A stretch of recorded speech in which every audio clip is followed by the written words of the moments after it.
पार्वते उत्तिष्ठ श्रीगणनाथ त्रैलोक्यं मङ्गलं कुरु उत्तिष्ठ देवदेवेश उत्तिष्ठ एकजानना उत्तिष्ठ ईश्वरी पुत्रा कर्तव्यं दैवमाह्निकम् हे देवदेव करुणामय दिव्यरूपा हे रम्बलोकजनसेवित पुण्यमूर्ते हे पार्वती तनय पावन पारिजाता विघ्नेश विश्वजन पूजित सुप्रभातम् लम्बोदराख्य कमनीय कथाकलापा हे विघ्ननाथ सुजनावन भक्तपोषा हे लोकपाल सुमसेवित पादयुग्मा विघ्नेश विश्वजन पूजित सुप्रभातम् आनन्दरूपारुणोदय कान्तियुक्ता व्यासादिदिव्यमुनिपूजित नव्यपादा ब्रह्मादिदेव गणवन्दित वेदमूर्ते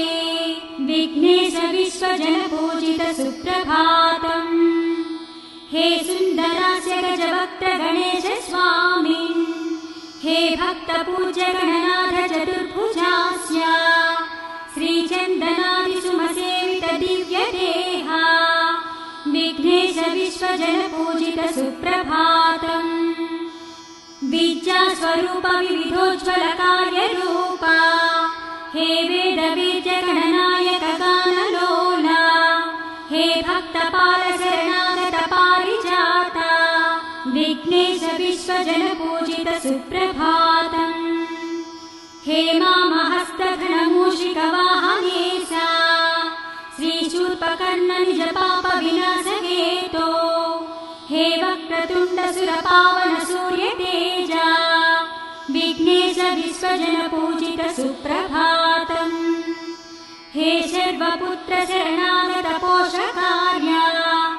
श्रीकार रूप करुणाकर कल्पभूजा ओंकार रूप शुभवारण वेशमूर्ते विघ्नेश विश्वजन पूजित सुप्रभातम् आराध्य देव चराचर विश्ववेद्या हे शम्भुपुत्र सुरवन्दित पादयुग्मा हे सोमसूर्य निज पावक पुण्यनेत्रा विघ्नेश विश्वजन पूजित सुप्रभातम्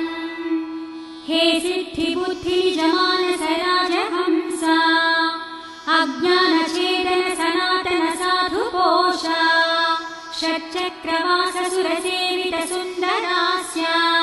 विघ्नेश विश्वजन पूजित सुप्रभातम् कल्याणरूप जगदीश गणेश ईशा कैवल्यरूप रमणीय रमेश पूज्या हे भक्तवन्द्य भवनाश उमेश पुत्रा विघ्नेश विश्वजन पूजित सुप्रभातम् हे सत्त्वदेहयति लोकसुपूज्य मूर्ते हे दिव्यदेह महनीय गणाग्रगण्या हे विघ्नराज गणनीय सुरेश ईशा विघ्नेश विश्वजन पूजित सुप्रभातम् दिव्यातिदिव्य नवकोमल कल्पवृक्षा विश्वस्वरूप विभवोन्नत वेदमूर्ते हे एकदन्तै भवक्त्र सुभक्त पूज्या विघ्नेश विश्वजन पूजिता सुप्र